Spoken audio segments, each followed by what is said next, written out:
नमस्कार। निजर पेशा और निजर निशा को गोटे सरल रेखार रखी आगु को निजर साहित्य साधना को बढ़ाई नुथुबा जड़े व्यक्तित्व हेले डॉक्टर सोनाली साहू। आज से आम सहित अतिथि रूप जोड़ी होती मुहर शुणा तांकर कहानी अर्थात साहित्य साधना प्रति केबे तांकर रुचि आसिला और साहित्य साधना दिगरे से केते सफलता पाइचंती मुहर शुणे। मैडम नमस्कार। आपणकर जो प्रोफाइल आम देखुलु जे पिला बयस ही साहित्य प्रति आपणकर दुर्बलता वृद्धि पाइला तेबे केउं समय केउं परिस्थिति रे साहित्य प्रति आप आकर्षित हेले ताहा प्रथमे आम जानापी चाहिए आम दर्शक मैंने जानापी निश्चित रूप चाहिए परवर्ती समय आगू आम बढ़िया जे साहित्य साधना क्षेत्र में आप कौन सब सफलता पाई केते अनुभूति मधुर अच्छी केते अनुभूति तिक्त अच्छी। मो सर भंजनगर बिलंग करे जेहेतु मो बापा सेठी सर्विस करुले तो आम भंजनगर थिलु। भंज माटी गोटे एमिति माटी जार मते लगे कि पानी पवन रे भी साहित्य कला संस्कृति और परंपरार झलक अच्छी। सेतेबेले सेठी जो कवि माने थिले जो मन को मु जानी प्रशांत महांती मो दादा अशोक कुमार साहू सुधाबंधु भट्टमिश्र सेतेबेले बहुत छोट थी 5th क्लास रु से माने मते सब साहित्य सभा को लेकिन जाती तो साहित्य कौन से समय रे जानी नथिली किंतु बहुत भल लगुला साहित्य सभा अटेंड करने धीरे धीरे धीरे एमती रुचि मो भितर भी क्रिएट हैला जेतेबेले मो 5th क्लास रे मोर सुंदर गछटीए बोली गोटे कविता लिखी और सेटा गोटे छोट मैगजीन रे पब्लिश होता निजको मैगजीन रे निज फोटो निज कविता देखी गोटे अलग आकर्षण सृष्टि होता मो भितर मु धीरे धीरे लिखा आरंभ करी किंतु साहित्य को भल पाई साहित्य कौन जानी नथिली। धीरे धीरे जेतेबेले बड़ बड़ लेखक और कवि मानक संस्पर्श रे आसिली आउ मु समस्त श्रेय देवी डॉक्टर फनी महांती सर को जे केंद्रीय साहित्य एकाडेमी अवार्डी जे कि मो पाई बहुत चेष्टा करिसेंती मते पोएट्री रो एसेंस बुझेबा पाई प्रेरणार उत्स से पालिला सबुठार गुरुत्वपूर्ण कथा हला जे आपण साहित्य कोन जानिबा पूर्वरु आपणकर गोटे मैगजीन ने आपणकर कविता प्रकाश पाइथिला आ या सहित आपण गोटे अलगा पुलक मध्ये दउथिला सेही भंजमाटी जोठी कि कवि सम्राट उपेंद्र भंजंकर कर्मभूमि जन्मभूमि निश्चित रूप कह जाय परियो ताहा हुए तो आपण पई गोटे अन्यतम प्रेरणार उत्स होइताई पारे। तो जमती आप फनी महांती कथा कहले सेमती अनेक बड़ बड़ साहित्य साधकर बही को आप अनुवाद कर बही को समीक्षा से बाबद टी आम कथा मु सर समीक्षा करी प्रथमे फनी महांती सबुठु प्रिय आ बहुत पॉपुलर बुक हूँ प्रियतमा ताको समीक्षा करी समीक्षा करला समय रे मु जानिबा को पाइली कि गोटे कविता को केते भल पाई पारे कविता को सी एते शीर्ष को जाइके भल पाइछंती जे तांको समीक्षा रे मु प्रति सेंटेंस रे प्रति लाइन रे मु फनी महांती को भेटिली। तो ये समीक्षा करिबाटा मते बहुत रुचिकर लगिला मते बहुत भल लगिला। तापर मु सीताकांत महापात्रंकर जी पद्मभूषण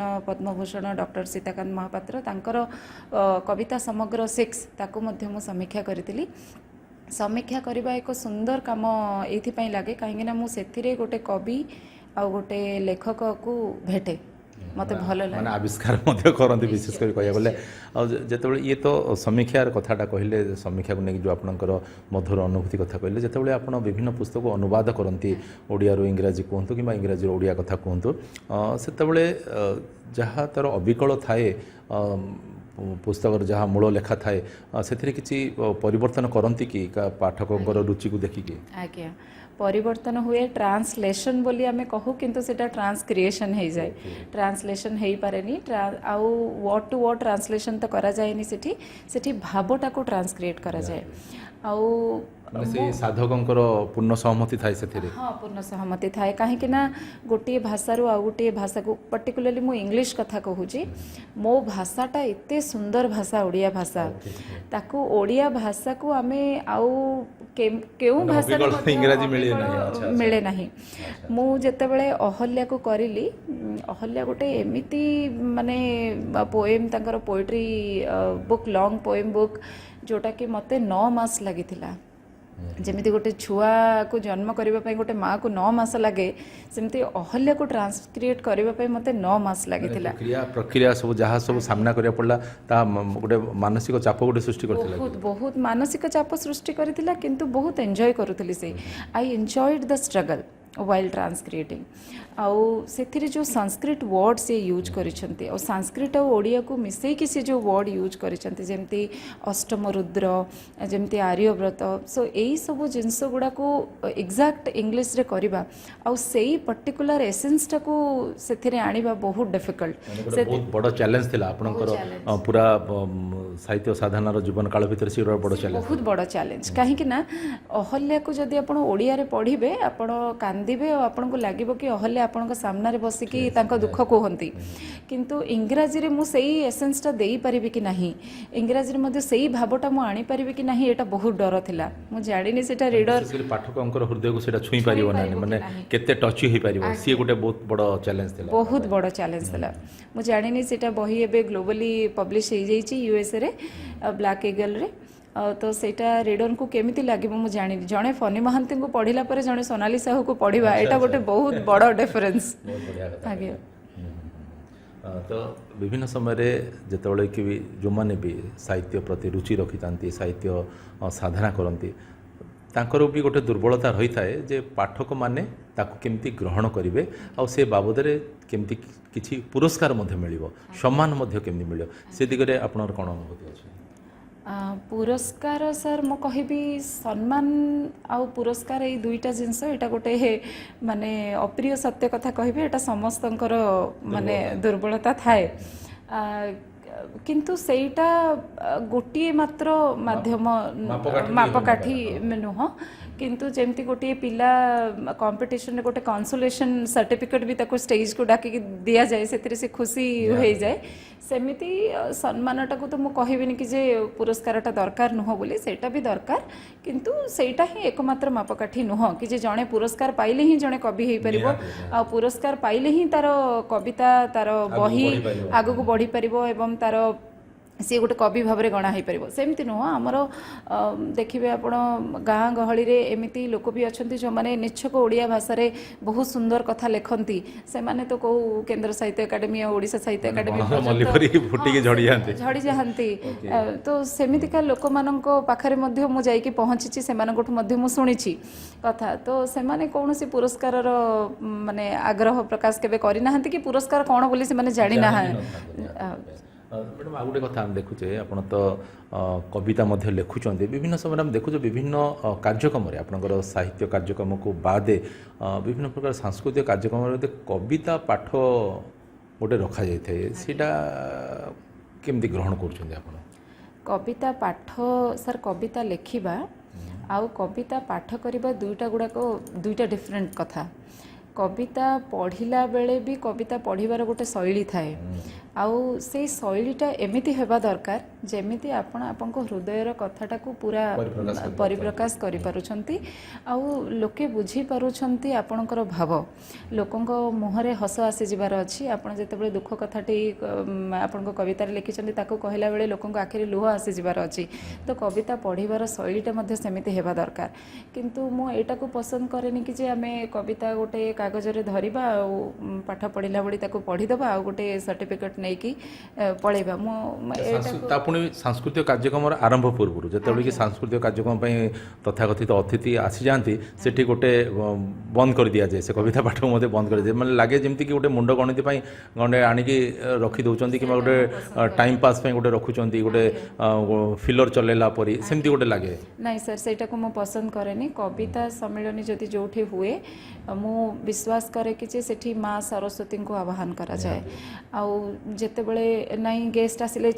ଚାଲ ତଳକୁ ପଳାଅ, କବିତା ପାଠ ବନ୍ଦ କର କିମ୍ବା ପରେ କରିବା, ଏମିତି କବିତା ପାଠଟା ଏମିତି ଗୋଟେ ଛୋଟ କଥା ନୁହଁ କି ଯେ ତାକୁ ଆମେ ଲିଜରଲି କରିବା, ସେଇଟା ଗୋଟେ ମାନେ ବିଶେଷ ଗୁରୁତ୍ୱ ଦେଇକି ତାକୁ କରିବା ଦରକାର, ଆଉ ଗୋଟେ କବିକୁ ସମ୍ମାନ ମିଳିବା ଦରକାର ସାର୍ ତାର। ଆଜ୍ଞା, ବର୍ତ୍ତମାନ ଆମେ ଦେଖୁଛେ ଯେ ଫେସବୁକ୍ରେ ସେଇଟା ଗୋଟେ ବହୁତ ଗୁଡ଼େ ଆସିଯାଉଛି, ବିଭିନ୍ନ ସମୟରେ ଯିଏ ସିଏ ଗୋଟେ ଲେଖୁଛନ୍ତି, ସମାଲୋଚନା କରୁଛନ୍ତି, ଟୀକା ଟିପ୍ପଣୀ ଭିତରେ ଗୋଟେ ସାହିତ୍ୟକୁ ନେଇକି ଗୋଟେ ଅଲଗା ପ୍ରକାର ଗୋଟେ ପରିବେଶ ମଧ୍ୟ ଗୋଟେ ସୃଷ୍ଟି ହେଇଯାଉଛି। ଆଜ୍ଞା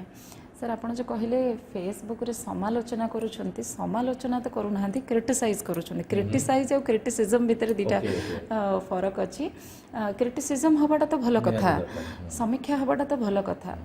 फेसबुकटा एमती गोटे मीडिया हो गला आम समस्त कि आम आमर भाव को सेठी प्रकाश करि पारुछे आम अचीवमेंट को सेठी आम पोस्ट करि पारुछे किंतु मु चाहे फेसबुक रे आपण भी देखिथिबे सर जणे गोटे कविता पोस्ट कले सेठी प्राय 200 कमेंट आसे very nice well done proud of you एमितिका लोक भी कमेंट करती जो मैंने आपनकर पूरा कविता को पढ़ी भी ना तो सेई जिनसटा को सर मु माने भल पाएनी मु चाहे मु जेते बेले गोटे कविता पोस्ट कली कि मु गोटे समीक्षा मोर पोस्ट कली ताकू लोके पढ़ंतु कहीं ना मु विश्वास करे सर रीडर मानकठु जर जाऊ केही नाहंती पाठक ही सब किछि गोटे कविता कवि पाई तो से माने जेते बेले पढ़िबे से माने प्रकृत निजर मतटा सेठी प्रकाश करंतु कि नाई लास्ट टांजाटा आउ टिके भल होइतिले भल हुंता कि एई जगहटा हमको बेसी भल लागिला एई जगहटारे आउ एमती करिथिले आउ टिके अधिक भल हुंता एटा करले कोन हबो सर मु सिखिबी रीडर मानकठु सिखिबी नहले धीरे धीरे धीरे very good very nice comment पढ़ी पढ़ी पढ़ी भीतर सीमित रही जाउछि गोटे कवि सीमित रही जाय लागे जेमति कि आपण जेमति कहे जे प्रकृत रे से माने पढ़ी न थांती गोटे खुशी करिया पई किबा निजर नामटा को से भीतर ठेली की पुरेबा पई ए प्रकार गोटे प्रतियोगिता गोटे चली आज्ञा सेति पई सेटा हबा कथा नह सर जणे पढ़ी की संपूर्ण टाइम लागू पछे किंतु पोस्ट आपण देखिबे पोस्ट करिवार गोटी मिनिट पर बहुत गुडा कमेंट पळे आसे माने पढ़िया पई समय मध्य सेति न थाए आज्ञा सेठी बहुत दुख लागे सर कि जे ना जणे मु केते राती अनिद्रा रहितिबी गोटे समीक्षा लिखिबा पई आपण भाबंतु केते भाव को मोर मु सेथिरे प्रकाश करिथिबी गोटे कविता स्पष्ट ही जण जानि परियो तार सृष्टि पछरे केते त्याग रहिछि आज्ञा केते राती आमे अनिद्रा हेइछु केते तारा केते जन्म आमे देखिछु सेईटा को जदी एमती फेक कमेंट खाली वेरी नाइस वेरी गुड आ प्राउड ऑफ यू रे रही गला ताहाले गोटे कवि मु भाबे आगो को जाई परिबनी और निजको सी परिमार्जित करि सेठी झुंटी पड़ियो आज्ञा से निजको परिमार्जित करबा पई गोटे रीडर रो प्रकृत मत दरकार तो आज आप आम सहित कथा हेले खोलाखोली कथा हेले विशेष कर साहित्य साधना पर कथा होती आपण आउ कौन कहवाई चाहूँगी मु सर मु जड़े टीचर मध्य मो +2 स्टूडेंट्स को पढ़ाए तो मु गोटे कथा कहबा को चाहे मु जेतेबेले क्लासरूम भीतर को एंटर करे ताहाले मु मोर स्टेट ऑफ माइंड टाको बहुत कूल रखिबा पई चेष्टा करे कहीं ना बहुत पॉजिटिव माइंड सेट सहित मो क्लासरूम को एंटर करबा पई चाहे कहीं ना मु जो स्टेट ऑफ माइंड थी सेटा ही क्लासरूम रे मोर रिफ्लेक्ट हबो सेति पई गोटे कविर मत मध्य सेमती रहिबा दरकार कविर मनोभाव मध्य सेमती रहिबा दरकार मु चाहे समस्ते संकीर्णतार दूर रे रही नेगेटिविटी रो दूर रे रही आमे कविता लिखिबा कहीं कविता लिखिबा किंबा प्रबंध लिखिबा आमे जहाँ भी लिखिबा जहाँ भी करिबा सेटा गोटे लोक भीतर किछि परिवर्तन आणु किंबा गोटे समाज रे किछि परिवर्तन आणु मु गोटे आर्टिकल लिखिथिली सी वर्सेस सी जोटा कि मोर इंटरनेशनल वीमेन आइकन अवार्ड पाइली सेति से आर्टिकलटा मु बहुत वर्ष तले लिखिथिली एक्स्ट्रा मैरिटल अफेयर उपरे समाज रे तो जोटा कि सर मो बहुत दृढ़ प्रतिवाद करे से कथाटा को सेटा आमर जो नेक्स्ट जेनेरेशन अछंती पिलांक ऊपर बहुत खराब प्रभाव पकाउछि पिलांकर धीरे धीरे मैरिज ऊपर माने विश्वास हटि जाउछि सेति पई गोटे कवि गोटे पॉजिटिव माइंडसेट सहित एमिति किछि लेखु जोटा कि गोटे समाज रे गोटे लोक भीतर भी परिवर्तन आस सेटा पढ़ी के आपन को फोन करू कि मो प्रभावित हेली सी ता भितर निज भितर से ताको विश्लेषण करू निजको सी एग्जामाइन करू निजको इवाल्यूट करू आपनकर लेखा पढ़ी की ताको लेखा कहा जाए तो सेमिति खाली आमे कागज रे किछि गोटे लिखि देई फेसबुक रे पोस्ट करबा मु सेटा को पसंद करेनी सर गोटे लेखा परिवर्तन आनिबा दरकार नुआ नुआ कवि नुआ नुआ लेखक पई कोन रहबो बार्ता एई कथा ही कहिबी सर कि जे बहुत पढ़ंतु आ कम लेखंतु बहुत पढ़िबा को पड़िबो आमे गोटे लेखा लिखि सारिला परे मु चाहे कि जे ताको आमे किछि दिन पर्यंत रखी कि संगे संगे ताको पब्लिश करबा पई न देई कि संगे संगे ताको आमे पोस्ट न करी बारंबार मार्जित मार्जित करबा को पड़िबो ଆଉ ସିଏ ଗୋଟେ ପ୍ରେମ କବିତାଟିଏ ହଉ କିମ୍ବା ପ୍ରତାରଣାର କବିତାଟିଏ ହଉ କିମ୍ବା ସିଏ ଗୋଟେ ସମାଜରେ କିଛି ପରିବର୍ତ୍ତନ ଆଣିଲା ଭଳି ଗୋଟେ କବିତାଟିଏ ହଉ, କିନ୍ତୁ କବିତାଟି ପୂର୍ଣ୍ଣତା ପାଇବା ଦରକାର। କବିତାଟା ସେମିତି ହେବା ଦରକାର, ଗୋଟେ ପୂର୍ଣ୍ଣ ରୂପର ସହିତ ସେ ବାହାରକୁ ଆସିବା ଦରକାର, ଯେଉଁଥିରେ କି କିଛି ଗୋଟେ ପରିବର୍ତ୍ତନ ଆଣିପାରିବ। ନିହାତି କଥା, ଏ କଥାକୁ ଆମେ ସ୍ୱୀକାର କରିପାରିବା ଯେ ସାହିତ୍ୟ ସାଧନା କେବଳ ନିଜର ଆତ୍ମତୃପ୍ତି ପାଇଁ କିମ୍ବା ନିଜର ଜ୍ଞାନର ପ୍ରସାରଣ ପାଇଁ ନ ହେଉ, ବରଂ ସମାଜରେ ସୁଧାର ଆଣିବା ପାଇଁ ହେଉ। ଆଜିର ପ୍ରସଙ୍ଗକୁ ଏଇଠି ରଖି ଆପଣଙ୍କ ସାଥୀ ପ୍ରକାଶ ପଟ୍ଟନାୟକ ବିଦାୟ ଦିଅନ୍ତୁ। ପୁଣି ଥରେ ଆଉ ଏକ ପ୍ରସଙ୍ଗ ନେଇ ଆପଣଙ୍କ ସହିତ ଆମେ ଯୋଡ଼ି ହେବୁ। ନମସ୍କାର।